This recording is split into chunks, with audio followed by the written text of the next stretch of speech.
산에서 버섯이나 뜯어 산다더니 그 꼴이 어떤가 어디 한번 보자꾸나. 봄날 아침 박진사댁 노마님을 태운 다마가 송현골 산길을 올랐습니다. 자식을 못 낳는다는 이유로 3년상을 치르자마자 빈손으로 쫓겨난 며느리, 그 궁상을 실컷 구경하자는 아들이었지요.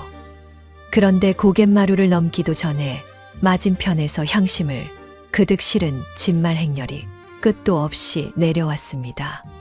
짐꾼들은 하나같이 산 위를 돌아보며 행수님 소리를 올리고 있었지요. 부채를 쥔 노마님의 손이 허공에서 딱 멈췄습니다. 쫓겨난 그 며느리가 어느새 이 산 하나를 통째로 거느린 행수가 되어 있었던 겁니다. 그리고 그 곁에는 미친 아이라 손가락질 받던 거지 꼬마 하나가 서 있었지요. 자식 없다 쫓겨난 여인과 세상이 버린 아이, 이 둘이 그 산에서 대체 무슨 일을 벌인 것일까요? 지금부터 그 두 사람의 기막힌 이야기를 들려드리겠습니다. 굿밤 야담에 오신 여러분을 환영합니다. 야담 시작 전 구독과 좋아요 부탁드려요. 그리고 지금 어디서 시청 중이신지 댓글로 알려주시면 그곳에 건강과 행복이 가득 깃들기를 바랄게요. 자, 그럼 오늘 이야기 시작합니다. 자, 그럼 20해를 거슬러 올라가 그 시작으로 가보겠습니다. 먼 옛날 조선 후기 어느 봄날, 송현골 고갯마루 너머로 소슬대문을 인 기와집 한 채가 위풍당당하게 앉아 있었습니다. 그 육중한 대문 앞에 연지곤지를 찍은 새 색시 하나가 두 손을 가지런히 모은 채 서 있었지요. 이제 겨우 18, 볼에는 아직 애뜬 젖살이 남아 있었지만 마디가 굵고 손등이 거칠게 튼 그 손만은 18 처녀의 것이라기엔 유난히 일이 배어 있었지요. 친정이 가난했던 까닭입니다. 어려서 아비를 여의고 호러미를 따라 산을 오르내리며 나무를 뜯고 약초를 캐어 겨우 입에 풀칠하던 세월이었지요. 흙 묻은 뿌리 하나만 손에 쥐어도 그것이 무엇에 쓰는 것인지 몸이 먼저 알던 손이었습니다. 그 손이 이제 남의 집 부엌으로 들어가려는 참이었지요. 대청마루에는 시어머니 윤씨 부인이 등을 꼿꼿이 세우고 앉아 있었습니다. 새 며느리를 위아래로 훑어보더니 부인은 대뜸 일이 일렀지요. 며느리란 이 집안의 사람이니라. 손발이 되어 섬기는 것이 마땅한 도리이거늘 굳이 말로 이르랴. 예, 어머님. 명심하겠사옵니다. 새색시는 고개를 깊이 숙였습니다. 마당 한켠에 서 있던 신랑 박도경은 그 광경을 힐끗 보고는 이내 아무 일도 아니라는 듯 사랑채로 발기를 돌렸지요. 제 아내 될 사람이 첫날부터 어떤 대접을 받든 그에게는 그리 대수로운 일이 아니었던 겁니다. 그날 밤 낯선 방에 홀로 앉은 새색시는 굳은 살 박인 제 손을 내려다보았습니다. 이 손으로 부지런히만 살면 언젠가 이 집 식구로 받아주려니 그저 그리 믿었을 뿐. 이튿날 새벽 첫 딸기 울기도 전에 며느리는 자리를 걷고 일어났습니다. 캄캄한 부엌에 홀로 불을 지펴 시부모 진지를 짓고 아침상을 물리면 빨래를 거두면 저녁찬을 준비하자니 손이 열이라도 모자랄 지경이었지요. 허나 시어머니 윤씨 부인은 집안일엔 손 하나 까딱하지 않았습니다. 나이가 들었다는 핑계로 이웃마님들과 꽃놀이며 절 나들이를 다니고 잔치집이 있으면 빠지는 법이 없었지요. 남편 박도경은 글 공부를 한다며 사랑채에 앉았다가도 해가 지면 벗들과 어울려 마시를 나가 며칠씩 코빼기도 비치지 않기 일쑤였습니다. 그렇게 온 식구가 저 좋을 대로 사는 동안 이 집안의 무게란 무게는 죄다 며느리의 두 어깨로만 쏠렸지요.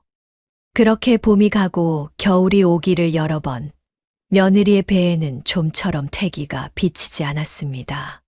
처음엔 넌지시 묻던 시어머니의 말이 철이 바뀔수록 날카롭게 날이 서기 시작했지요. 어느 날 아침 상을 들고 들어선 며느리에게 윤 씨 부인이 숟가락을 탁 내려놓았습니다. 이 집에 들어온 지가 언제인데 아직도 소식이 없느냐. 대체 무얼 하고 사는 게야. 상을 내려놓던 손을 멈춘 며느리는 무어라 아를 말이 없어 그저 고개만 깊이 숙였지요. 목구멍까지 차오르는 것을 삼키느라 상보를 쥔 손끝에 하얗게 힘이 들어갔습니다. 자식이 들어서고 아니 서고가 어디 제 뜻대로 되는 일이겠습니까? 허나 이 집에서 그 말을 받아줄 이는 아무도 없었지요. 아이는 끝내 오지 않았습니다. 그 사이 며느리의 손등은 더 거칠게 트고 고왔던 얼굴에도 그늘이 앉기 시작했지요. 집안에 또 한 번 그늘이 내린 것은 시아버지 박진사가 중풍으로 몸 한쪽을 못 쓰고 자리에 눕고부터였습니다. 반듯하던 진사 어른이 밥술 하나 제 손으로 뜨지 못하는 신세가 되니 그 병시중은 고스란히 며느리의 몫으로 돌아왔습니다. 허나 정작 노인의 아내며 자식이라는 이들은 병든 노인을 거들떠보지도 않았지요. 윤 씨 부인은 병수발은커녕 방에서 냄새가 난다며 그 곁에 오는 것조차 꺼렸고 박도경은 제 아비가 다 죽어가는 마당에도 벗들과 어울려 노는 일을 그만두지 않았습니다. 똥오줌을 받아내고 식은 몸을 닦이고 밤을 새워 곁을 지키는 일은 오롯이 며느리 하나의 몫이었지요. 밤이 이슥한 방 안 등잔불 하나가 가느다랗게 흔들리고 있었습니다. 며느리는 노인의 요를 갈고 식은 몸을 닦고 마른 입에 미음을 떠 넣었지요. 창밖에서 부엉이 우는 소리만 이따금 정적을 갈랐고 온 식구가 곤히 잠든 시각 그 방의 불빛만이 홀로 깨어 있었지요. 노인은 흐릿한 눈으로 며느리를 한참 바라보다가 어눌해진 혀로 한마디를 힘겹게 밀어냈지요. 고생이 많다, 아가. 며느리의 손이 미음 그릇 위에서 우뚝 멈췄습니다. 이 집에 들어온 뒤로 처음 들어보는 말이었지요. 며느리는 얼른 고개를 돌려 소매자락으로 눈가를 꾹 누르곤 아무 일 없다는 듯 다시 미음을 떠올렸지요. 아버님, 미음이 식습니다. 이 한 술만 더 드십시오. 등잔 심지가 파지직 한 번 튀었고 긴 밤이 아직 반도 지나지 않고 있었지요. 병수발도 어느덧 여러 해 시아버지의 숨은 하루가 다르게 얕아져 갔습니다. 그 밤도 며느리는 등잔 하나를 곁에 두고 노인의 머리맡을 지키고 있었지요. 심지가 다 타가는 등잔불이 가느다랗게 흔들릴 때마다 벽에 들이운 노인의 그림자도 함께 일렁였습니다. 방 안엔 노인의 가쁜 숨소리와 이따금 문풍지를 흔드는 밤바람 소리뿐이었지요. 그때였습니다. 흐릿하던 노인의 손이 천천히 움직이더니 며느리의 손목을 힘없이 감싸 쥐었습니다. 뼈마디만 앙상하게 남은 얼음장처럼 차가운 손이었지요. 노인은 다른 한 손으로 머리맡을 더듬었습니다. 그 손끝에 잡힌 것은 손때가 묻어 귀퉁이가 다 다른 종이 한 장. 산자락 참나무 숲 한 자락을 적어놓은 낡은 땅 문서였습니다. 이건 내 몫이다. 며느리가 놀라 손을 빼려 하자 노인은 여윈 손가락에 남은 마지막 힘을 끌어모아 그 종이를 며느리의 손바닥 위에 꾹 눌러 쥐어 주었지요. 그 순간 방 안의 시간이 잠시 멈춘 듯 했습니다. 아무한테도 말하지 말거라. 이 애비가 내게 해줄 수 있는 게 이것뿐이라. 며느리의 목울대가 크게 한 번 오르내렸습니다. 손바닥에 닿은 종이의 서걱한 감촉이 팔을 타고 올라 가슴 한복판을 뻐근하게 눌렀지요. 이 집에 들어와 반평생을 살며 며느리를 그저 부리는 손이 아니라 사람으로 봐준 이는 이 노인 하나뿐이었습니다. 며느리는 차마 그 문서를 받을 수도 물릴 수도 없어 그저 두 손으로 그것을 감싸 쥐었지요. 얼음장 같은 노인의 손을 제 두 손의 온기로 마저 덮듯이 말입니다. 며칠 뒤 시아버지 박진사는 그 밤의 말을 마지막으로 조용히 눈을 감았습니다. 며느리는 소리내어 울지 못했지요. 다만 상청 한켠에서 그 낡은 문서를 품속 깊이 여미고 또 여밀 뿐이었습니다. 장례를 치르고 며느리는 아침 저녁으로 빈소에 상식을 올리며 무릎이 시리도록 그 자리를 지켰지요. 그동안 시어머니도 남편도 상청 근처엔 발길이 뜸했습니다. 그런데 3년상을 벗은 그 이듬해 봄, 남편 박도경이 며느리를 대청으로 불러 세웠습니다. 그 곁에는 곱게 단장한 젊은 여인 하나가 나란히 서 있었지요. 기방에서 데려왔다는 정인, 홍매였습니다. 실은 이 소박이 그 홍매의 손에서 비롯된 일이었지요. 안방의 안주인 자리를 탐낸 홍매가 밤마다 박도경의 귀에 자식도 못 낳는 사람을 언제까지 곁에 두시렵니까? 속살거린 끝에 이룬 일이었으니 말입니다. 박도경은 며느리의 얼굴은 보지도 않은 채 미리 준비해 둔 말을 툭 뱉었습니다. 자식도 못 두는 사람을 언제까지 이 집에 둘 수는 없는 노릇이지. 그만 나가주게. 그 한마디가 대청을 가로질러 며느리에게 날아와 꽂혔습니다. 며느리의 손끝이 저릿하게 굳었지요. 귓속에서 웅 하는 소리가 일더니 박도경의 목소리도 마당의 새소리도 한순간 아득히 멀어졌습니다. 20해였습니다. 18세 색시로 이 대문을 들어선 뒤로 첫 딸기 울기 전에 일어나 부엌을 지피고 시부모 진지를 짓고 병든 시아버지의 똥오줌을 받아내고 3년상을 무릎이 시리도록 홀로 지킨 세월이었지요. 그 반평생이 지금 이 한마디의 지푸라기처럼 쓸려 나가고 있었습니다. 곁에 앉은 시어머니 윤씨 부인은 끝내 며느리 쪽으로 고개조차 돌리지 않았습니다. 창밖만 바라보며 남 이야기하듯 한마디를 보탰을 뿐 밥은 굶기지 않았으니 그걸로 된 게야. 홍매가 며느리를 힐끗 보더니 입꼬리를 살며시 끌어올렸습니다. 며느리는 아무 말도 하지 못했습니다. 무어라 항변이라도 하고 싶었지만 목구멍이 콱 막혀 소리가 나오지 않았지요. 다만 소매자락 안에 감춘 손만이 시아버지가 마지막 힘으로 쥐어준 그 낡은 문서를 으스러지도록 움켜쥐고 있었습니다. 손톱이 손바닥을 파고드는 줄도 모른 채 말이지요. 그 광경을 담 너머로 지켜보던 이웃 노인이 혀를 끌끌 찼습니다. 3년상까지 치른 며느리를 내치다니. 칠거지하게 자식 없는 죄가 있다 하나 삼불거라 하여 3년상 치른 며느리는 못 내치는 법이거늘. 저 집이 하늘 무서운 줄을 모르는구먼. 그날로 며느리는 보찜 하나를 이고 대문을 나섰습니다. 옷 몇 벌과 아무도 모르는 문서 한 장이 전부. 아들이 내준 곳은 송현골 산자락의 낡은 폐가 한 채였습니다. 며느리가 대문을 나서는 등 뒤로 홍매의 나직한 웃음소리가 따라붙었지만 며느리는 걸음을 멈추지 않았습니다. 대문이 쿵 닫히며 20해가 그 문 뒤에 함께 닫히고 있었지요. 보찜을 인 며느리가 고울을 가로질러 걷는 동안 골목마다 수군거리는 소리가 따라붙었습니다. 3년상까지 치른 며느리가 자식 없다고 쫓겨났다더라. 그 말이 이미 고울에 쫙 퍼진 뒤였지요.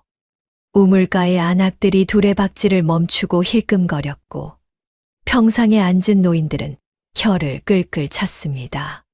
박진사 댁 며느리 아닌가. 저 꼴로 어딜 가누. 자식 못 낳는 죄가 크긴 큰 게지. 며느리는 고개를 들지 않고 그저 보찜끈을 고쳐 쥐고 사람들의 시선을 등으로 받으며 걸었지요. 저작거리 끝 구멍가게에서 소금 한 줌을 사는 짧은 동안에도 등 뒤로 꽂히는 눈길이 따가웠습니다.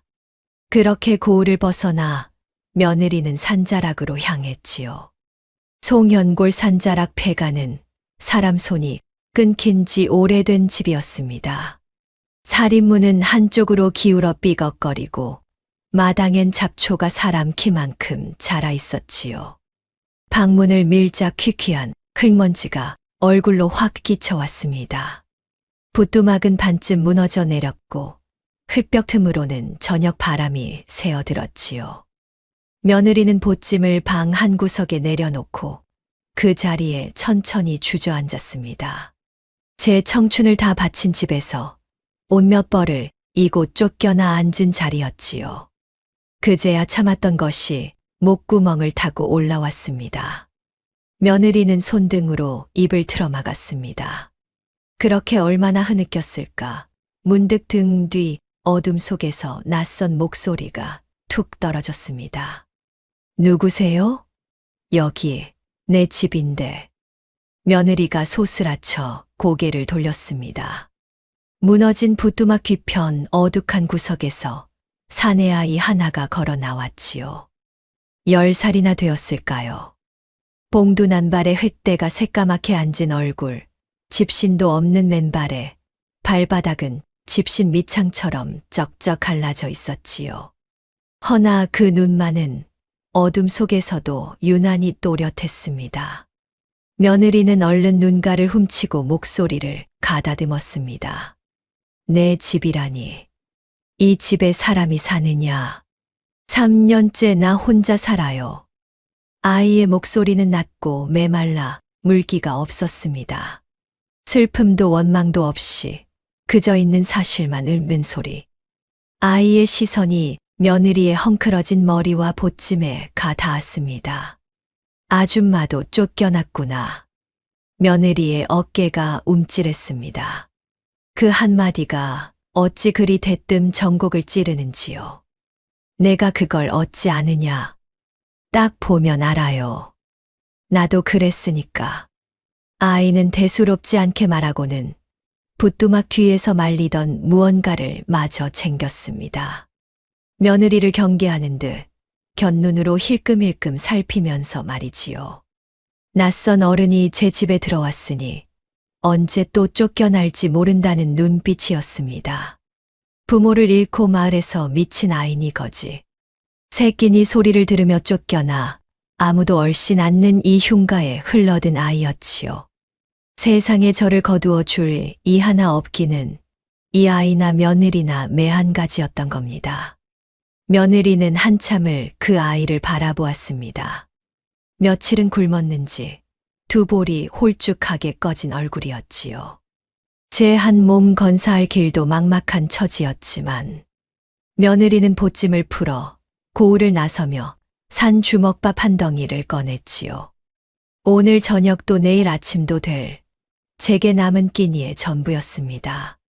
며느리는 잠시 그 밥덩이를 내려다보다가 반으로 뚝 갈라 한쪽을 아이에게 내밀었지요. 아이가 그 밥덩이를 물끄러미 내려다볼 뿐 선뜻 손을 뻗지 못했지요. 공짜로 무언가를 받아본 적이 없는 아이였습니다.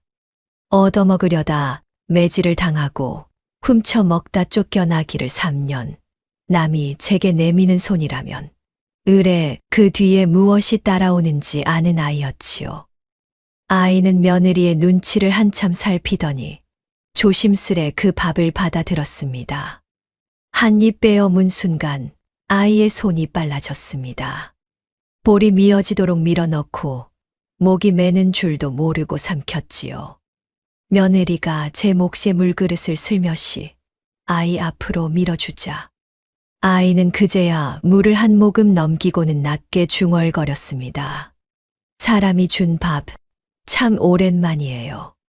며느리는 그만 반쯤 베어 문 제 몫의 밥을 삼키지 못했습니다. 반으로 가른 밥덩이가 그 순간만은 조금도 적어 보이지 않았지요. 내 이름이 무엇이냐? 돌이요. 다들 그냥 돌이라 불러요. 그날 밤 며느리는 소매자락 안에서 낡은 문서 한 장을 꺼내 폈습니다. 시아버지가 마지막 힘으로 쥐어준 산자락 참나무 숲 반자락. 곁에서는 어느새 잠이 든 도리의 숨소리가 고르게 들려왔습니다. 흐릿한 달빛 아래 그 종이를 오래도록 들여다보던 며느리가 혼잣말을 뱉었습니다. 다시는 남의 집 사람으로만 살지 않으리라. 그 말이 텅 빈 방 안에 낮게 가라앉으며 세상에서 밀려난 여인과 아이가 그렇게 한 지붕 아래 처음으로 나란히 몸을 뉘었지요. 이튿날부터 며느리와 도리는 함께 산을 뒤졌습니다. 며느리는 어려서 호러미를 따라 산을 타며 익힌 손이 있어 어느 잎이 나무리고 어느 뿌리가 약이 되는지 머리로 따지기도 전에 손이 먼저 알아보았지요. 도리는 또 도리대로 3년을 이 산에서 홀로 버틴 아이라 어느 골에 무엇이 나는지 훤히 꿰고 있었습니다. 며느리가 아는 것과 도리가 아는 것이 서로 달랐지만 둘이 나란히 산을 훑으면 소쿠리가 금세 찼지요. 캔 것을 장에 내다 판 도는 겨우 엽전 몇 입에 풀칠을 면하는 정도였습니다. 허나 며느리는 그 몇 잎을 손바닥에 올려놓고 한참을 내려다보았지요. 시집온 뒤로 처음 제 손으로 벌어 온전히 제 것이 된 돈이었으니까요. 그러던 어느 날 앞서 산을 오르던 도리가 참나무 우거진 비탈에서 걸음을 멈추더니 며느리를 큰 소리로 불렀습니다. 아줌마, 여기요. 저 썩은 나무에 이런 거 잔뜩 났어요. 며느리가 다가가 보니 오래전 비바람에 꺾여 넘어진 축축한 참나무 등걸에 갈라진 틈마다 갈색갓을 인 버섯이 소담하게 돋아 있었습니다. 며느리가 그 갓을 조심스레 따서 코끝에 대어보자 진하고 깊은 향이 확 끼쳐왔지요. 향심이라는 약재로도 진상으로도 오른다는 귀한 버섯이었습니다. 산을 아는 며느리의 손이 그 값어치를 대번에 알아보았던 겁니다. 도리야, 이런 것이 어디에 많더냐? 응달지고 축축한데요. 볕 잘 드는 데는 하나도 없고 물 고인 데도 없어요. 딱 그 중간. 도리는 별것 아니라는 듯 말했지만 그 한마디에 며느리의 눈이 반짝였습니다. 아이는 글자는 몰라도 산을 읽을 줄 알았지요. 며느리는 그 산을 기를 줄 알았고요. 그날부터 며느리는 도끼를 들었습니다. 참나무 몇 그루를 베어 눕히고 등걸마다 도끼날로 상처를 내어 그늘진 골에 뉘었지요. 도리는 곁에서 자리를 골라 주었습니다. 거긴 볕 너무 들어요. 거긴 물 고여요. 아이가 짚어주는 자리마다 며느리가 나무를 옮겨 뉘었지요. 허나 산일이 어디 뜻대로만 되겠습니까? 첫 해에는 볕을 잘못 본 나무가 바싹 마르고 물을 잘못 본 나무가 시커멓게 썩어 문드러졌습니다. 갓 하나 비치지 않는 등걸 앞에서 며느리가 입술을 깨물자 도리가 곁에서 툭 내뱉었지요. 거봐요. 내가 거긴 축축하다 했잖아요. 내가 언제 그랬느냐? 했거든요. 어제. 며느리가 눈을 흘겼지만 이내 다시 도끼를 잡았습니다. 볕과 그늘을 마른 자리와 축축한 자리를 아이와 함께 하나하나 가늠해 가면서 말이지요. 그렇게 한 해가 저물고 다시 봄이 왔습니다. 여느 날처럼 골에 내려선 며느리의 걸음이 한 등걸 앞에서 우뚝 멈췄지요. 검은 참나무 등걸을 따라 갈색 갓들이 촘촘히 고개를 내밀고 있었습니다. 온 등걸이 향심으로 뒤덮여 있었지요. 뒤따라온 도리가 그 앞에서 폴짝 뛰었습니다. 봐요. 내가 여기라고 했죠. 며느리는 그 앞에 쭈그려 앉아 손끝으로 갓 하나를 눌러보자 도톰한 것이 탄력 있게 밀려 올라왔지요. 며느리의 입가에 참으로 오랜만에 옅은 웃음이 번졌습니다. 허나 기쁨도 잠시 그 귀한 향심을 소쿠리에 담아 장에 내다 놓아도 정작 사가는 이가 없었습니다. 이런 버섯은 난생 처음 본다며 고개를 젓느니 흙 묻은 산나물 값이나 매기려 드는 이가 태반이었지요. 애써 기른 향심이 좌판 위에서 시들어가는 것을 지켜보는 며느리의 속이 까맣게 타들어갔습니다. 며칠을 그렇게 허탕만 치고 나니 이 산에서 정령 살기를 찾을 수 있을지 마음이 흔들리기도 했지요. 그러던 어느 장날 좌판 앞으로 보찜을 진 사내 하나가 걸음을 멈췄지요. 볕에 그을려 거뭇한 얼굴에 손등이 유난히 두툼한 사내였습니다. 약재를 치고 이장 저장을 떠도는 거간 천서방이었지요. 천서방은 며느리의 향심을 한 송이 집어들더니 코에 대고 향을 맡고 갓을 뒤집어 결을 살폈습니다. 이 향심 어디서 났소? 제가 산에서 직접 기른 것입니다. 천서방의 눈이 커졌지요.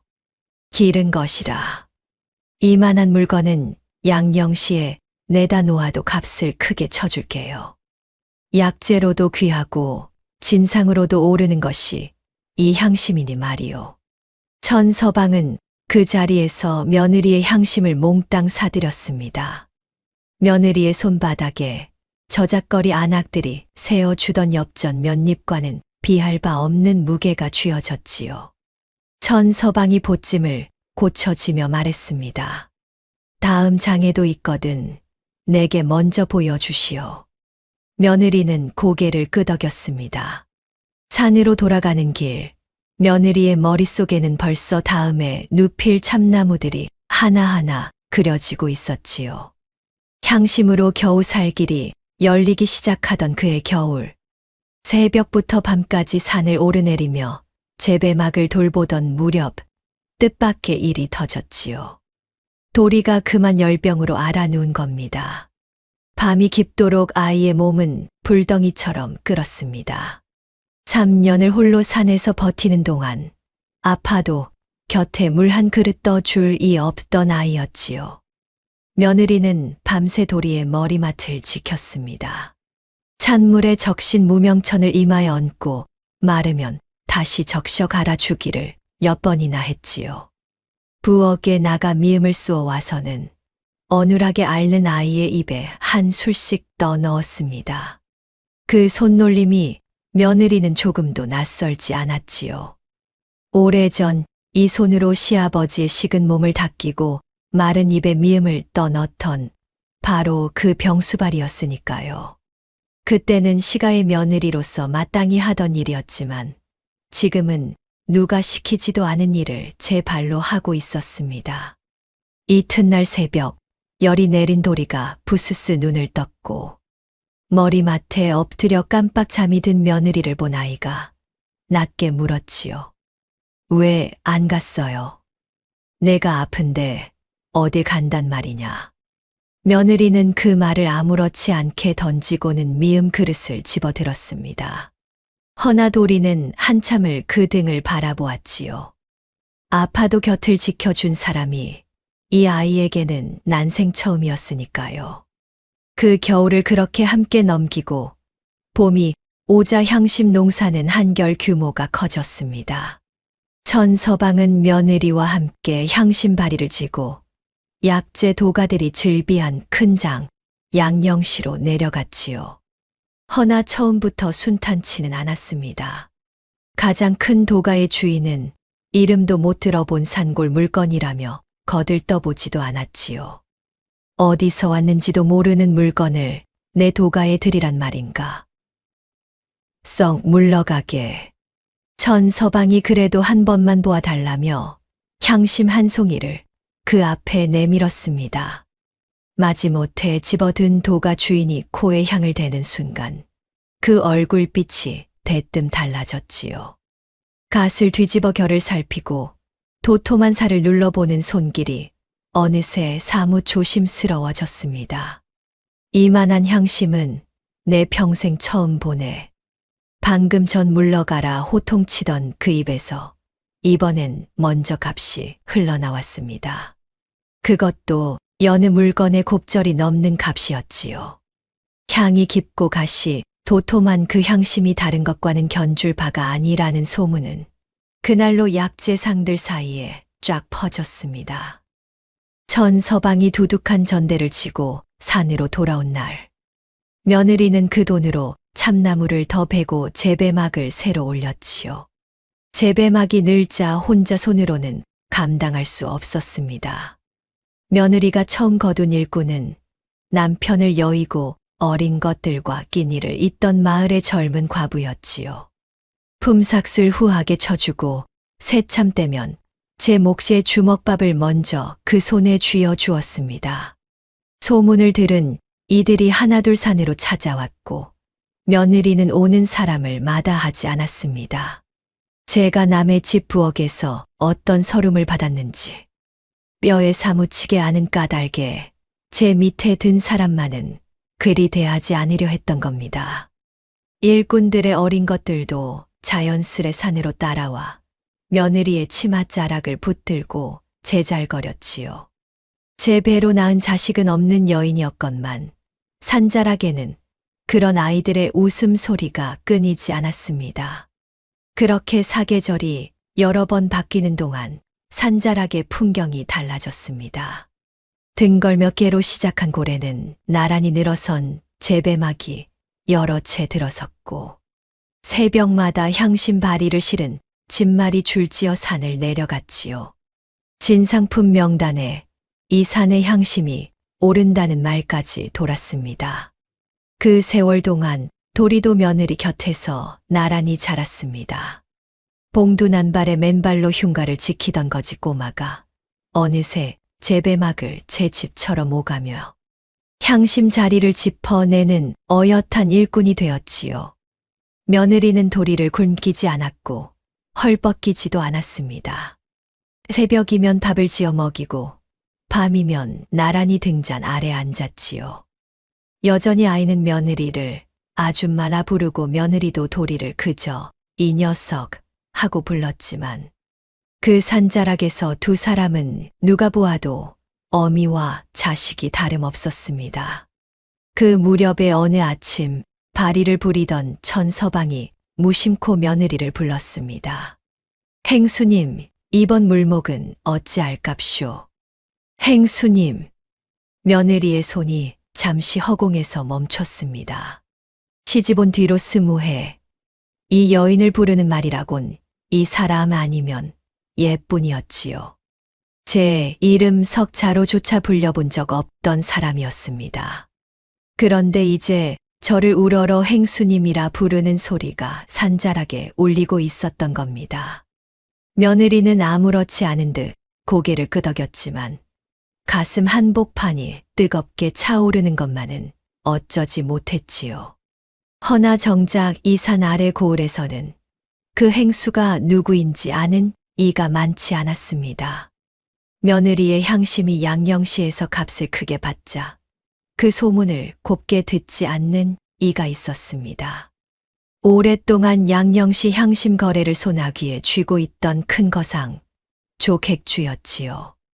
난데없이 나타난 산골 아녀자에게 단골 도가들을 하나둘 빼앗기게 되자 조객주의 눈에 핏발이 섰습니다. 조객주가 먼저 푼 것은 소문이었지요. 양령시 골목골목에 은근한 말이 돌기 시작했습니다. 아녀자가 산에서 기른 물건이라던데 여인의 손을 탄 약재는 부정이 타서 약효가 없다지 않던가. 그 말이 퍼지자 며느리의 향심을 받던 도가들이 슬금슬금 발을 빼기 시작했고 어제까지 앞다투어 값을 부르던 이들이 오늘은 문을 걸어 잠갔지요. 천서방이 바리를 치고 내려가도 받아주는 데가 없어 향심이 재배막에 쌓여만 갔습니다. 그것으로 그치지 않았습니다. 어느 깜깜한 밤 재배막 골에 낯선 그림자 몇이 스며들었지요. 조객주가 풀어놓은 자들이었습니다. 애써 눕혀놓은 종균목을 걷어찼고 물기를 막아 재배막을 통째로 망치려 든 겁니다. 허나 그들은 미처 알지 못했습니다. 이 산에 밤눈 밝은 아이 하나가 산다는 것을 말이지요. 3년을 홀로 산에서 버틴 도리는 풀 밟는 소리 하나, 물길, 어긋나는 소리 하나에도 대번에 잠을 깨는 아이였습니다. 낯선 발소리를 들은 도리가 벌떡 일어나 어둠을 가르며 목청껏 소리쳤지요. 도둑이야, 우리 산에 도둑 들었어요. 그 외침에 잠을 깬 일꾼들이 하나둘 횃불을 들고 몰려 나왔습니다. 며느리가 거둔 사람들이었지요. 남편 잃은 과부도 갈 곳 없던 젊은이들도 저마다 지게 작대기며 낫자루를 쥐고 그림자들 앞을 막아섰습니다. 우리 행수님 산에 함부로 손대는 자가 누구냐? 수에 밀린 그림자들은 종균목 몇 개를 부순 채 꽁무니를 빼고 달아났습니다. 며느리는 흩어진 종균목을 말없이 다시 골에 눕혔지요. 도리가 제일 먼저 소매를 걷고 그 곁을 도왔고 일꾼들이 뒤따랐습니다. 허나 조객주는 거기서 멈추지 않았습니다. 이번엔 관아를 찾아가 저 산골 여인이 부정한 물건으로 백성을 속이고 사사로이 진상길을 넘본다며 고해 바쳤지요. 며칠 뒤 며느리는 도리를 데리고 관가 마당에 불려 나갔습니다. 부정을 저질렀다는 향심 괴짝이 마당 한복판에 놓였고 그 곁에 조객주가 뒷짐을 진 채 의기양양하게 서 있었지요. 원님, 저 물건을 보십시오. 한나 다녀자가 산에서 손댄 부정한 것이 감히 진상길을 넘보고 있사옵니다. 원님의 낯빛이 굳어갔습니다. 정말로 진상을 사칭한 것이라면 며느리는 애써 일군 산을 통째로 잃고 옥에 갇힐 판이었지요. 며느리의 등줄기로 식은땀이 흘렀습니다. 허나 곁에 선도리는 조객주를 빤히 노려보고만 있었지요. 바로 그때였습니다. 마당 한켠에 마침 그 고을의 진상품을 고르러 내려온 관원 하나가 앉아 있었지요.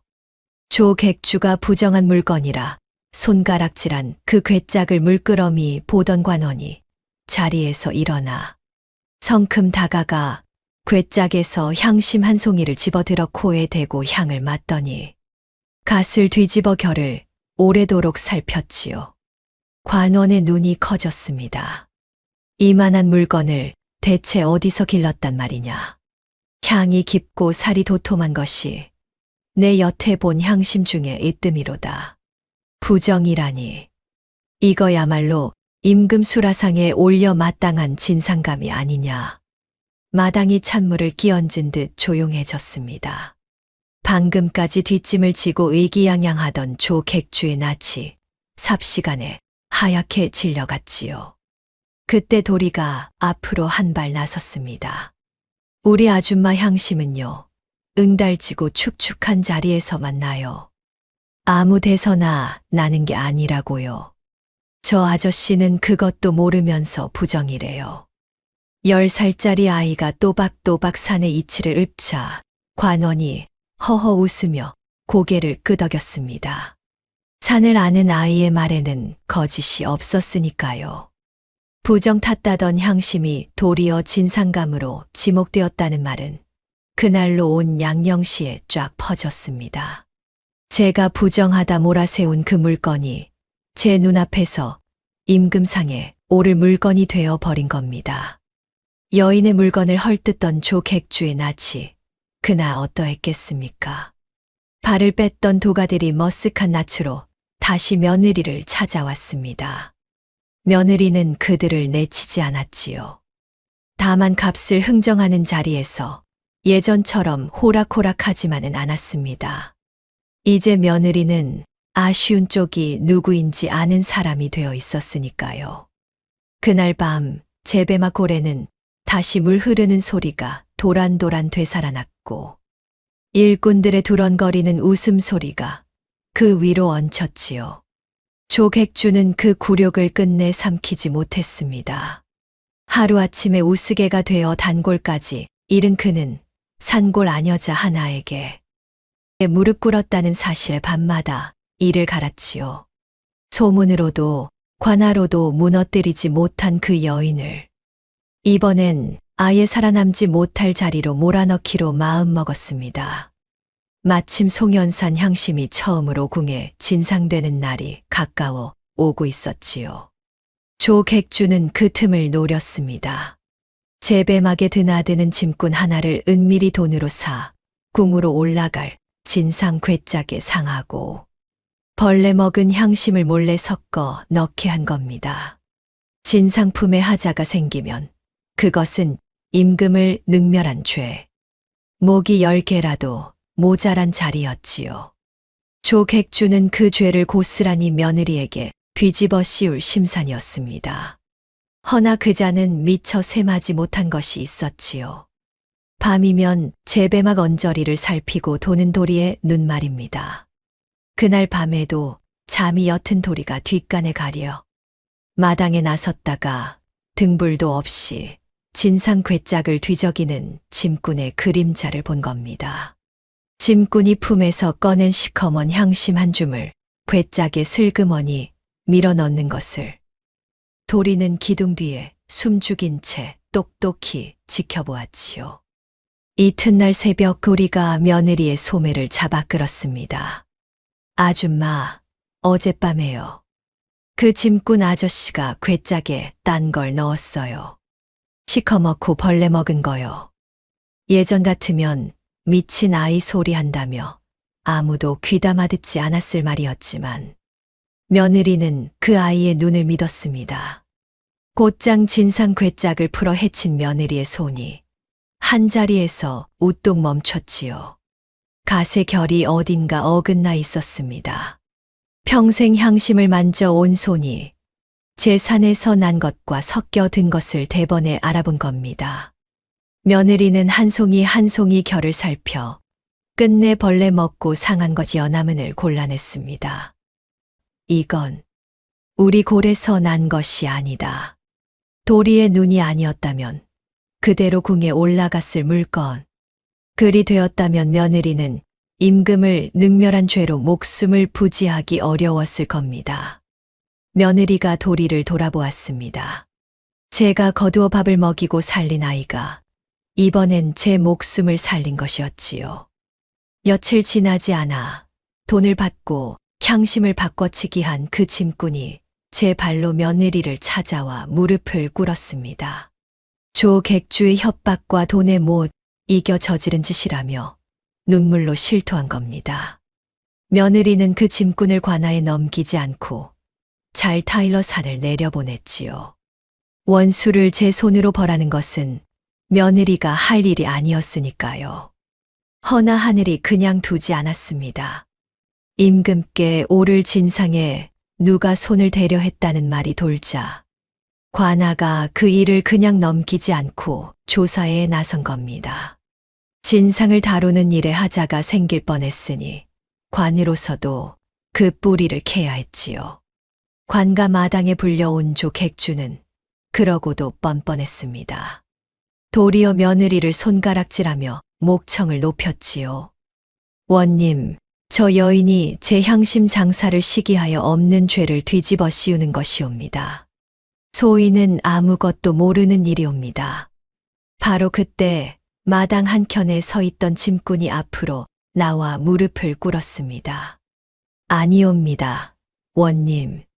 소인이 조객주에게 돈을 받고 진상 괴짝에 상한 향심을 몰래 섞어 넣었사옵니다. 조객주가 시킨 일이옵니다. 조객주의 낯빛이 대번에 변했지요. 며느리가 나서서 골라두었던 그 상한 향심을 원님 앞에 내놓았습니다. 이것이 그 섞여 든 물건입니다. 제 산에서 난 것이 아니지요. 원님께서 결을 살펴보시면 아실 것입니다. 그때 며느리 곁에 있던 도리가 또랑또랑한 목소리로 거들었습니다.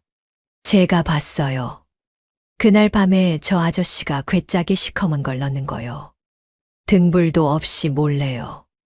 산을 아는 아이의 말에는 거짓이 없다는 것을 이제 이 고을에서 모르는 이가 없었지요. 조객주의 입이 달싹였지만 아무 변명도 나오지 않았습니다. 짐꾼의 실토, 상한 향심, 그리고 아이의 증언, 발뺌할 구멍이 어디에도 없었던 겁니다. 그제야 관아는 조 객주의 지난 죄까지 낱낱이 들추었습니다. 소문을 퍼뜨려 남의 장사를 막은 일, 밤에 사람을 풀어 재배막을 부순 일, 없는 죄로 무고한 일. 그 모든 것이 줄줄이 드러났고 임금께 오를 진상을 더럽히려 한 죄는 그 중에서도 가장 무거웠습니다. 관아에서 사람이 들이닥치던 날, 조 객주는 제 도가 앞에서 오라를 받았습니다. 그 섯을 펄었던 큰 거상이 아전들에게 양팔이 붙들린 채 내가 누군 줄 아느냐고 악을 썼지만 이제 그 호통을 무서워하는 이는 아무도 없었지요. 어제까지 그 앞에서 굽신거리던 약재상들이 오늘은 팔짱을 낀 채 그 꼴을 구경할 뿐이었습니다. 평생 걸어모은 재물은 죄값으로 관에 몰수되었고 그 이름은 양령시에서 영영 지워졌지요. 남을 구렁에 빠뜨리려 파놓은 함정에 정작 제가 굴러떨어진 셈이었습니다. 며느리는 그 소식을 전해 듣고도 이렇다 할 말이 없었습니다. 그저 다시 괴짝을 여며 흠 하나 없는 향신만 골라 궁으로 올려보낼 채비를 했을 뿐. 그해 가을 송연산 향심은 마침내 임금의 수라상에 올랐습니다. 쫓겨난 며느리가 산비탈 참나무에 도끼질을 해가며 길러낸 그 버섯이 이제 지엄한 임금의 상에까지 오르게 된 겁니다. 송연골 아래 온 고을이 그 소문으로 한동안 술렁였지요. 그 큰 위기를 넘긴 어느 밤 등잔 아래 나란히 앉아 향심을 고르던 도리가 문득 손을 멈추고 나직이 물었습니다. 아줌마, 왜, 나, 언제까지 여기 있어도 돼요? 아줌마 아들도 아닌데. 며느리의 손이 잠시 멈췄습니다. 3년을 버려졌던 아이의 가슴 밑바닥에 여태 그 말이 가시처럼 박혀 있었던 겁니다. 언제 또 쫓겨날지 모른다는, 어디에도 제자리가 없다는 두려운 말이지요. 며느리는 고르던 향심을 내려놓고 아이를 똑바로 바라보았습니다. 도리야, 너는 여기 얹혀 사는 것이 아니다. 너는 이 산의 식구다. 내가 아니었으면 이 향심도, 이 산도, 나도 없었을 게야. 다시는 그런 소리 말거라. 도리는 아무 말도 하지 못했고 며느리가 다시 향심을 고르기 시작하자 그 곁에 바짝 붙어 앉아 저도 말없이 향심을 골랐지요. 그날 밤 두 사람 사이에는 향심 고르는 소리만 도란도란 이어졌습니다. 그 무렵 박진사댁 안방에서는 술상이 벌어지고 있었습니다. 상석에 앉은 박도경이 잔을 기울이자 곁에 홍매가 술을 따랐고 건너편엔 윤씨 부인이 앉아 있었지요. 어머님, 그 사람 소식 들으셨습니까? 산에 틀어박혀 버섯이나 뜯어 산다지요. 박도경이 픽 웃으며 잔을 비우자 홍매도 입을 가리고 따라 웃었지요. 평생 부엌대기로만 살던 사람이 산에서 무얼 하겠습니까? 그 꼴이 눈에 선하지요. 윤씨 부인이 혀를 찼습니다. 쫓겨나더니 그 신세를 못 면했구나. 그러게 사람이 분수를 알아야지. 세 사람의 웃음이 방 안을 가득 채웠습니다. 그때 박도경이 문득 생각난 듯 잔을 내려놓았습니다. 참, 요새 양령씨가 온통 그 이야기로 떠들썩하답니다. 송연산 향심이라는 것이 임금 수라상에까지 올랐다고. 그 산행수가 여간 대단한 사람이 아니라던데요. 윤씨 부인이 코웃음을 쳤지요. 산골에서 버섯 팔아 임금상에 올렸다니 세상 참 별일이 다 있구나. 허나 그런 대단한 사람이 우리와 무슨 상관이겠느냐. 내 며느리였던 그 사람이야 아직도 산 어둠에서 나물이나 캐며 근근히 연명하고 있을 터인데. 세 사람은 다시 잔을 기울이며 웃었습니다. 술이 거나하게 오르자 윤씨 부인이 잔을 내려놓았습니다. 내 그 꼴을 두 눈으로 봐야 속이 시원하겠다. 이참에 다 같이 한번 가 보자꾸나. 박도경이 반색을 하며 무릎을 쳤지요. 좋습니다. 날 좋은 봄날 잡아 소풍 삼아 다녀오지요. 홍매도 눈을 반짝이며 고개를 끄덕였습니다. 세 사람은 잔을 부딪혔지요. 그 맑은 소리가 방 안에 낭낭이 울렸고 봄이 머지않은 밤이었지요. 날 좋은 봄날 세 사람은 벼르던 나들이에 나섰습니다. 비단 두른 가마에 윤씨 부인이 오르고 그 뒤를 박도경과 홍매가 따랐지요. 송연골 산길을 오르는 내내 세 사람의 입가에는 웃음이 떠나지 않았습니다. 산에서 버섯이나 뜯는 그 며느리의 궁상을 실컷 구경할 생각에 발걸음이 다 가벼웠던 겁니다. 그런데 고갯마루를 넘어설 무렵 맞은편에서 진말 행렬이 줄지어 내려오기 시작했습니다. 등짐마다 그득 실린 것이 죄다 향심이었지요. 하나 둘 셋. 세다 지칠 만큼 이어지는 행렬이었습니다. 가마에 발을 걷고 그 광경을 내다보던 윤씨 부인의 얼굴에서 웃음기가 스르르 거쳐갔지요. 가마에서 내린 세 사람은 홀린 듯 그 진말들이 내려온 산 위쪽으로 걸음을 옮겼습니다. 이윽고 눈앞에 펼쳐진 광경에 세 사람은 그 자리에 못 박힌 듯 멈춰 섰지요. 산비탈을 따라 나란히 늘어선 제배막이 여러 채. 그 사이로 작업복 차림의 사람들이 분주히 오가며 향심을 따고 소쿠리에 담고 바리에 씌웠습니다. 골짜기 하나가 통째로 향심을 길러내는 거대한 도가였던 겁니다. 제배막 어귀에는 반듯한 현판 하나가 걸려 있었지요. 그 위에 적힌 글자가 세 사람의 눈에 또렷이 들어왔습니다. 송현산 향심도가.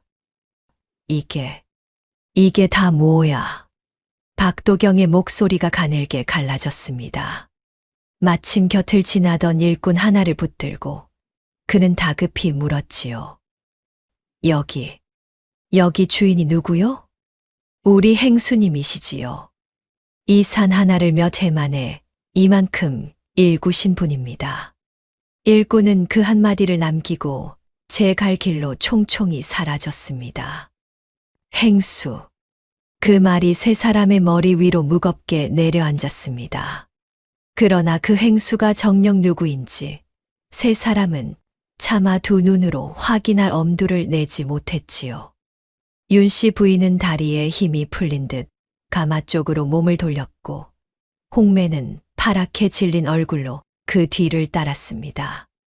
박도경만이 한참을 그 현판 앞에 서 있다가 이내 도망치듯 산을 내려갔지요. 산을 내려가는 가마 안은 올라올 때와 달리 무겁게 가라앉아 있었고 누구도 입을 떼지 못했지요. 그날 밤 세 사람은 저마다 뜬 눈으로 밤을 지새웠습니다. 산에서 본 광경이 도무지 믿기지 않았던 겁니다. 박도경은 어둠 속에서 그 현판 글자를 몇 번이고 떠올렸고 홍매는 파랗게 질린 낯으로 애먼 이불깃만 만지작거렸지요. 윤씨 부인은 설마 하는 이름 하나를 자꾸만 머릿속에서 지우려 애썼지만 지운 자리에 그 이름이 더 또렷이 떠오를 뿐. 날이 밝자 윤씨 부인이 먼저 자리를 털고 일어났습니다. 내 직접 그 행수의 얼굴을 봐야겠다. 세 사람은 다시 산을 올랐고 이번에는 웃음기 하나 없는 걸음이었지요. 제배막 앞마당에서 한 여인이 진말에 실린 향심 바리를 살피고 있었습니다. 무명 저고리에 흙 묻은 소매를 걷어붙인 여느 산골 안악과 다를 바 없는 차림. 세 사람의 시선이 그 여인에게로 옮겨갔습니다. 굽은 등을 지나 흘대가 벤 거친 손을 지나 마침내 인기척에 돌아서는 얼굴에 가 닿았지요. 그 순간 세 사람의 걸음이 그 자리에 얼어붙었습니다. 분주하던 마당의 소리가 일제히 저 멀리로 물러나는 듯했지요.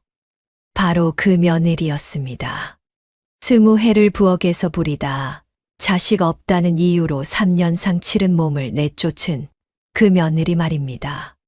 박도경의 입이 딱 벌어진 채 다물어지지 않았고 윤 씨 부인은 숨을 컥 들이켜며 곁에 기둥을 부여잡았지요. 곱게 단장하고 왔던 홍매는 제가 밀어낸 그 얼굴을 알아보고는 저도 모르게 한 발 뒤로 물러섰습니다. 어떻게 내가. 박도경은 그 뒤를 잇지 못했습니다. 여인은 놀라지도 반가워하지도 노여워하지도 않았지요. 그저 담담한 눈으로 세 사람을 찬찬히 바라볼 뿐, 마치 오래전에 이미 끝난 일을 뒤늦게 찾아온 손님을 대하듯 말이지요. 여인은 곁에 놓인 서안에서 두툼한 치부책 한 권을 집어들었습니다. 그러고는 세 사람 앞에 펼쳐 한 장 한 장 넘겨 보였지요. 빼곡한 먹글씨로 몇 해에 걸친 거래가 날짜별로 적혀 있었습니다. 양령시 도가들과 튼거래, 임금 진상에 오른 물목, 부리는 일꾼 수십의 삭까지. 장이 넘어갈 때마다 이 여인이 맨손으로 일군 세월이 소리 없이 드러났지요. 그 어느 줄도 남의 이름이 아니었습니다. 전부 이 여인 혼자서 내려간 것이었지요. 박도경의 손이 그 장부 위에서 가늘게 떨렸습니다. 무어라 호통을 치려 입을 열었지만 정작 아무 말도 나오지 않았지요. 그 무거운 침묵을 가른 것은 여인의 나직한 목소리였습니다. 그땐 부리시던 며느리였지요. 여인의 목소리에는 원망도 노기도 없었습니다. 허나 지금은 거래를 하는 사람입니다. 방금까지 호통을 준비하던 박도경의 입이 그대로 다물렸습니다. 윤 씨 부인의 다리가 휘청 꺾였습니다. 곱게 단장했던 홍매의 낯빛이 잿빛으로 식었지요. 마당엔 향신 마르는 냄새와 진말의 방울 소리만이 낮게 흘렀습니다. 버섯이나 뜯어 산다던 말이, 분수를 알아야 한다던 말이, 그 침묵 속에서 세 사람의 귓가로 되돌아오고 있었지요. 허나 여인은 그 말을 입에 올리지 않았습니다. 이미 산이 다 대답하고 있었으니까요. 여인이 몸을 돌려 다시 제1로 향하려는데 마당 저편에서 발이를 부리던 천서방이 큰 소리로 여인을 불렀습니다. 정옥 행수님, 양령시에서 사람이 왔습니다요. 정옥. 그 두 글자가 산자락에 쩌렁쩌렁 울려 퍼지는 순간 여인의 발걸음이 문득 멈췄습니다. 18배 이 집 대문을 들어선 뒤로 반평생 이 여인을 부르는 말이라곤 이 사람이나 아니면 박진사 댁 며느리가 전부였지요.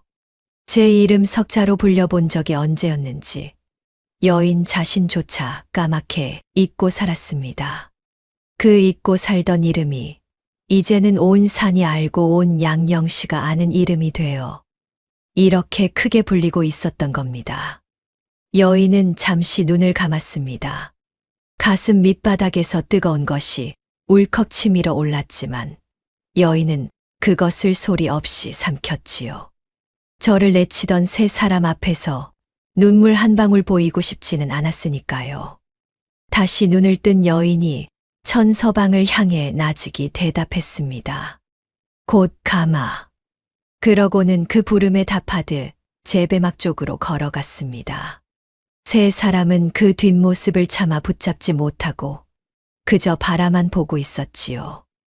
그날 이후 박진사 댁의 형편은 눈에 띄게 기울기 시작했습니다. 소문은 발보다 빠른 법. 제 안 사람을, 그것도 3년상까지 치른 며느리를 자식 없다는 이유로 내쳤다더라. 그 말이 고을을 한 바퀴 돌자 박도경과 거래하던 객주들이 하나둘 발길을 끊었습니다. 제 조강지처도 그리 내친 사람인데 그 손을 어찌 믿고 물건을 맡기겠나. 거래가 끊기니 곳간이 비어갔고 그제야 사람들은 알았지요. 그 집 안팎의 살림이며 드나드는 손님 접대며 굳은 일을 소리 없이 도맡아 굴리던 것이 실은 다 그 며느리의 손이었다는 것을 말입니다. 그 손이 빠지자 번듯하던 진사대기 안에서부터 삐걱거리기 시작했습니다. 재물을 보고 안방에 들었던 홍매가 곧가니 비자 제일 먼저 보따리를 쌌습니다. 제가 부추겨 안주인을 내쫓고 차지한 그 안방을 이번엔 미련 없이 등지는 것이었지요. 떠나는 길에 홍매가 박도경을 돌아보며 던진 말은 차갑기 그지없었습니다. 애초에 이 집 재물을 보고 든 몸이지 서방님을 보고 든 게 아니었으니까요. 그리곤 한마디를 더 붙였지요. 애초에 씨가 없는 밭에 무얼 심은들 나겠습니까? 그 사람만 탓할 일이 아니었지요. 박도경은 그 말에 한마디 대꾸도 하지 못했습니다. 자식 없다는 이유로 스무해 며느리를 내치던 그날, 홍매가 귀에 속살거린 말을 제 입으로 뱉던 그가 이제는 그 홍매에게 똑같이 버림받고 있었던 겁니다. 박도경은 그 뒤로 끝내 새 사람을 들이지 못했습니다. 자식을 두지 못한다는 이유로 며느리를 내쳤던 그 집이 정작 때를 이을 핏줄 하나 남기지 못한 채 쓰러져 가고 있었던 겁니다. 윤 씨 부인이 오랜만에 대문 밖을 나선 것은 그 무렵 우물가를 지나는데 물동이를 인 안악들의 수군거림이 귀에 꽂혔지요. 박진사댁 그 며느리가 실은 복덩이였다지 뭐야. 3년상까지 치른 사람을 자식 없다고 내치더니 하늘이 복을 도로 걷어간 게지. 윤 씨 부인의 발이 그 자리에 얼어붙었습니다. 부인을 알아본 안악들이 이내 입을 다물었지만 그 말은 벌써 부인의 가슴 한복판에 대모처럼 박힌 뒤였지요.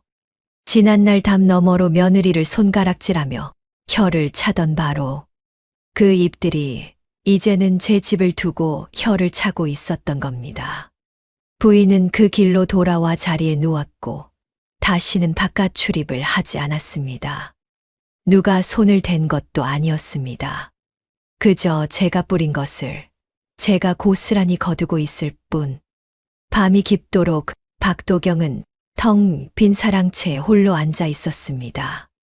예전 같으면 이맘때 안채에서 도란도란 살림 소리가 흘렀을 것이고 손님이 들면 며느리가 소리 없이 더운 상을 봐 내왔을 것이지요. 그 소리 없던 손이 실은 이 집을 떠받치던 기둥이었음을 박도경은 모든 것을 잃고 나서야 비로소 깨달았습니다. 허나 이미 너무 늦은 뒤였지요. 가세가 바닥에 이른 어느 날 박도경이 홀로 산을 올랐습니다. 예전에 그 거만하던 기색은 온데간데 없었지요. 제배막 앞에서 정옥과 마주선 그는 차마 고개를 들지 못한 채 입을 뗐습니다. 내가 잘못했네. 집안이 이 지경이 되었으니 자네가 좀 다시 돌아와 주면 안 되겠나. 정옥은 한참을 말이 없다가 조용히 고개를 저었지요. 저는 이미 제 몫을 얻었습니다. 지난 일을 원망하지도 않습니다. 허나 돌아가지도 않을 것입니다. 정옥의 목소리는 낮았지만 흔들림이 없었지요. 그 집 대문을 나서던 날 저는 이미 다른 사람이 되었으니까요. 박도경은 더 붙잡지 못했습니다. 무거운 걸음으로 산을 내려가는 그의 등 뒤로 정옥은 원망도 연민도 없이 다만 담담히 서 있었지요. 바람이 참나무 골을 훑고 지나갔고 향신 마르는 냄새가 산자락 가득 은은하게 번지고 있었습니다. 그해 고을에 큰 흉년이 들었습니다. 논밭이 쩍쩍 갈라지고 곳간이 비어 끼니를 거르는 집이 속출했지요. 그때 정옥이 제 곳간을 활짝 열었습니다. 향심을 팔아 모은 곡식을 굶주린 마을 사람들에게 아낌없이 나누고 죽을 쑤어 나르고 앓는 노인의 약재를 손수 챙겼지요. 재배막 마당에는 날마다 큰 가마솥이 내걸렸습니다. 김이 무럭무럭 오르는 죽을 정옥은 손수 국자로 저어 굶주린 이들에게 퍼주었지요. 어느 날은 뼈만 앙상하게 남은 아이 하나가 전마른 어미의 등에 엎여 마당으로 실려왔습니다. 며칠을 굶어 올 기운조차 없는 아이였지요.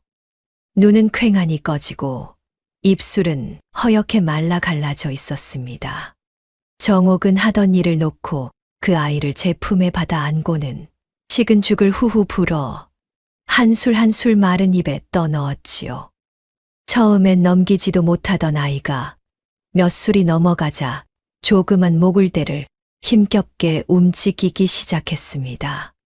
바싹 말랐던 입술이 조금씩 달싹이는 그 순간 아이를 안은 정옥의 손끝이 가늘게 떨렸지요. 곁에서 지켜보던 어미가 정옥의 치맛자락을 붙들고 소리 죽여 울었습니다. 정옥은 아무 말 없이 그저 아이의 등을 쓸어줄 뿐, 제 배로 자식을 낳아본 적도 품에 안아본 적도 없는 손이었습니다. 허나 그 서툰 손길이 그 순간만은 세상 어느 어미의 품보다 따스했지요. 산 아래 텅 비어가던 마을에 사람들이 다시 모여들기 시작했습니다. 정옥의 재배막에서 일하며 끼니를 잇는 이가 늘었고 떠났던 젊은이들이 하나둘 산으로 돌아왔지요. 그 소문은 마침내 관아에까지 닿았습니다. 고을원님이 정옥을 불러앉히고 곤줄인 백성을 제 제물로 구원한 공을 크게 치하했지요. 아녀자의 몸으로 이만한 덕을 베풀었으니 이는 온 고을의 자랑이로다. 관에서 내린 상이 제배막에 걸리던 날 마을 사람들이 저마다 손에 든 것을 이고 지고 산을 올랐습니다.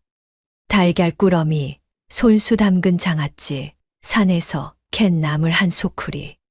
값 나가는 것은 아니었지만 그 마음만은 무엇과도 견줄 수 없었지요. 한때 담 너머로 정옥을 손가락질하던 그 고을이 이제는 정옥을 우러러보고 있었습니다. 제 배로 자식 하나 낳지 못한 여인이었지요. 허나 이제 이 산자락에는 정옥을 친어미처럼 따르고 의지하는 사람이 넘쳐났습니다. 그렇게 정옥은 어느새 온 산의 어미가 되어 있었던 겁니다. 그리고 여느 때와 다름없는 어느 새벽, 첫 딸기 울기도 전에 정옥은 자리를 걷고 일어나 산으로 향했습니다. 손에 익은 걸음이었지요. 스무 해를 남의 집 부엌에서 일어나던 그 새벽과 지금 제 산을 오르는 이 새벽은 똑같이 어둡고 똑같이 고요했습니다. 허나 단 하나가 달랐지요. 이제 이 걸음은 누구의 며느리도 아닌 오롯이 제 이름으로 내딛는 걸음이었습니다. 산마루에 첫 햇살이 번지자 참나무 골에 돋은 향심들이 이슬을 인 채 반짝였습니다. 정옥은 그 앞에 서서 깊게 숨을 들이마셨지요. 그리고 어느 저녁 하루 일을 마친 재배막에 향심 마르는 냄새가 그윽하게 배어 있었지요. 정옥은 등잔 아래 앉아 장부를 적고 도리는 그 곁에서 마른 향심을 종류별로 갈무리하고 있었습니다. 어느새 훌쩍 자라 정옥의 어깨께에 오는 소년이 되었지요. 한참을 말없이 손을 놀리던 도리가 문득 입을 열었습니다. 어머니. 장부 위를 지나던 정옥의 붓끝이 그 자리에서 우뚝 멈췄습니다. 먹물 한 방울이 종이 위로 번져나갔지요. 코끝이 시큰해지며 눈앞이 부옇게 흐려졌습니다. 정옥은 고개를 돌리지 않았고 도리도 더는 아무 말 하지 않았지요.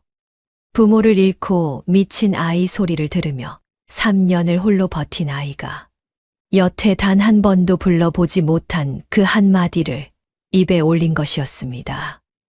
그리고 자식 없다는 죄로 쫓겨나 반평생 저를 불러줄 이 하나 없던 여인이 처음으로 그렇게 불리고 있었지요.